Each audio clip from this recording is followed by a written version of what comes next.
खाती हो तहरा कवना के लाती हो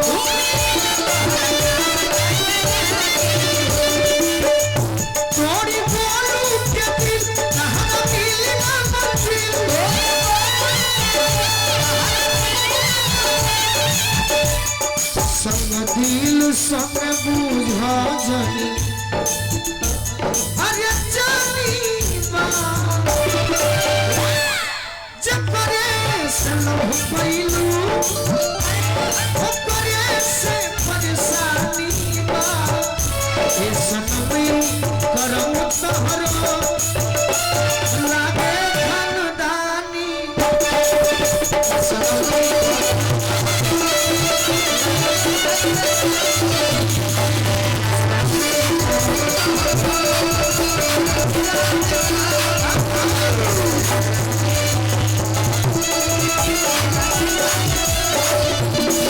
माइनर हो जाएगा सोहर गाती हो जो बैठ जाए सोहर में रोरा सब सुन ले बनी ऐसा मनोहर मंगल मूरत सुहावन सुंदर सूरत हे राजा जी ये करे तो रहल है जरूरत मुहूर्त खूब सूरत बाकी हम क्या कहते नहीं एक जानी बताओ तरीके सखी सैया से सदा के सुतनी खाती भइली चुमा शांति नु हो ए ललना छाती से तमले रजम साथी तो भइल खेता पाती नु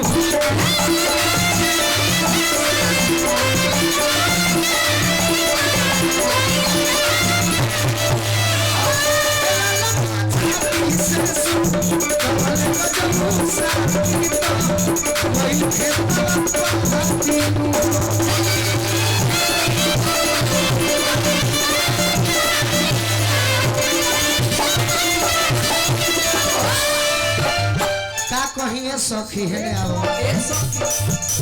होली आवे होली बुझल होली उल्टी होली मन उल्टी होला होली आवे हिवा देखी खाती अब हरल थरिया उलाती नु हो एला लन्ना पीरा से को मरिया जाता भाती दर्द पैसे खाती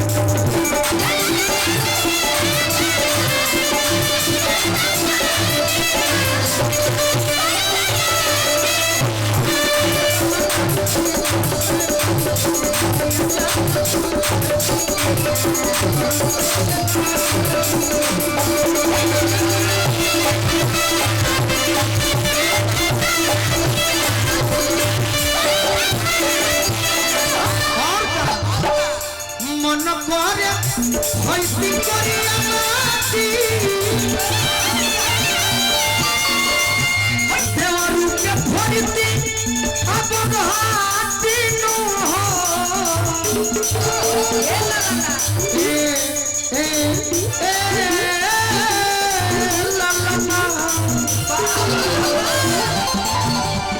ललना पिया मिलते ललना पिया मिलते लिखती दाते गाती किती जाती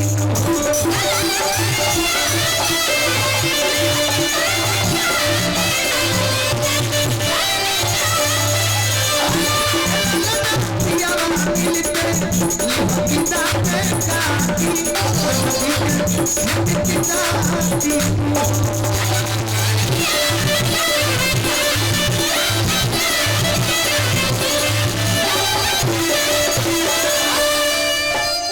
पटना से चल के हमारा ही बनी टिंकू बाबा राजीव भैया के मित्र धनी भैया से कह दी टिंकू बाबा पत्थर पलाती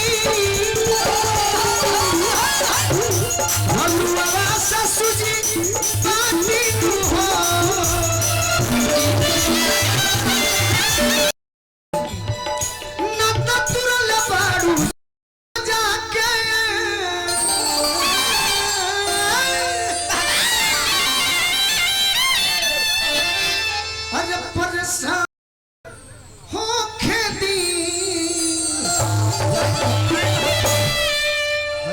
तर आँख रही तो फुटिए न जाई। बताई भला। अरे कि आज राजा जी, अच्छा कि आज राजा जी के गोदिए में अरे जवान हो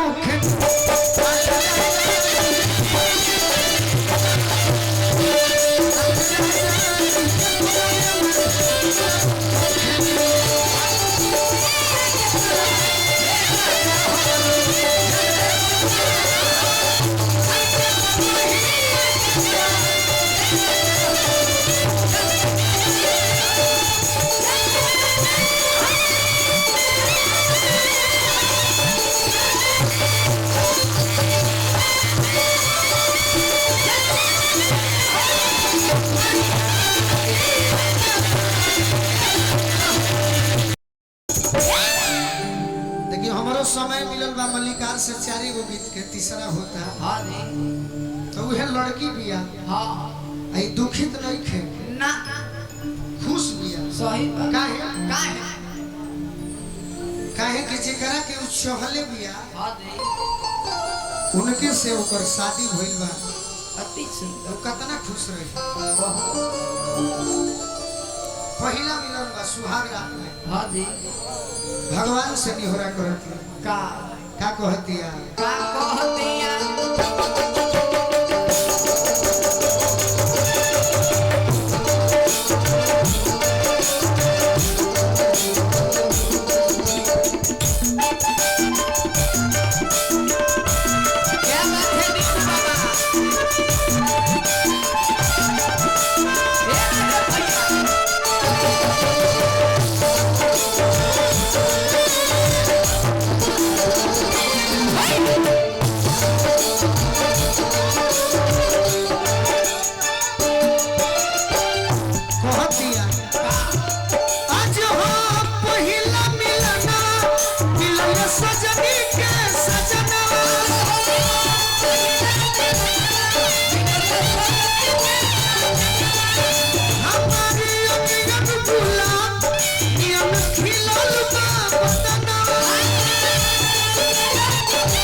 भोजपुरी हो।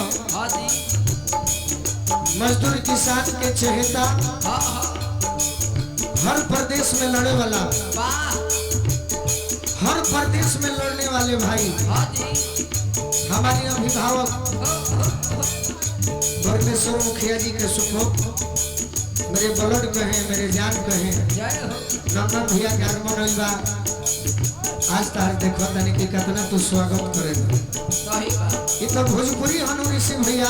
हाँ जी। यह बतिया के हिंदी में मेहरारू का कही जानता नहीं गावे के पहले हम का करत रही पूछी का करत रही।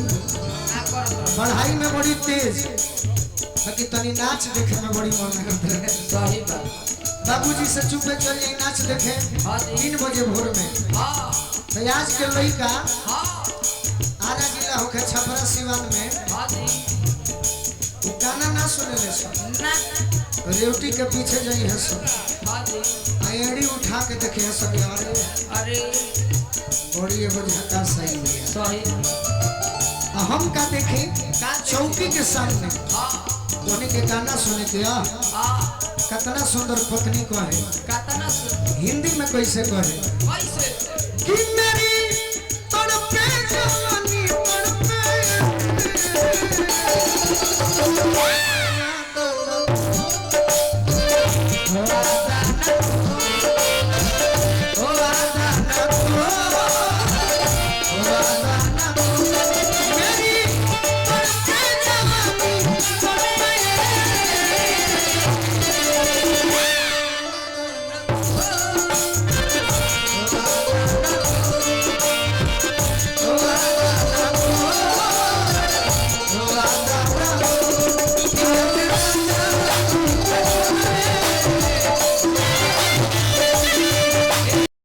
बैठकर सुन रही है, सिर्फ मुस्कुरा रही है, ये गलत बात है। सोहर में पुरकस मोहर होना चाहिए। और हम लोग सोहर पे जाते हैं ना, चाहे जनऊ पे जाते हैं तो खुल कर मांगते हैं, उसमें नहीं शर्माते हैं। क्यों? हर जगह तो स्टेज शो में जाते हैं, मोटा ले लेते हैं तो वहां से गाकर चले आते हैं, बाकी सोहर में आते तो नहीं बकसते। इसलिए राजीव भैया के लिए कहना क्या है,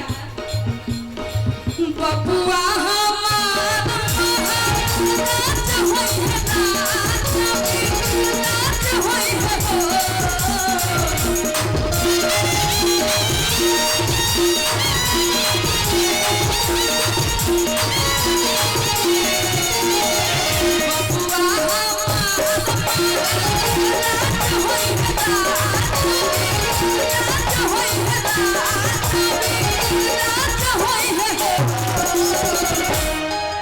ए भौजी के आवे तो भौजी के भाभी आ रही है। हाँ भाभी को बुला लिया जाए। आइए भाभी के तरफ ए से। रुको आदित्य, हाँ। इधर से तुम लोग बंद करके बैठो। भाभी आई है, सब क्यों के देख के जाइए। ये बात सही है भाभी, हम ही लोग के नहीं, इन लोग के लोग कुछ इन लोग को दीजिए, प्यार दिया जाए। आपके यहाँ हमारा 1 रुपया उधार है। हाँ। नहीं नहीं, इन लोग को दे दीजिए।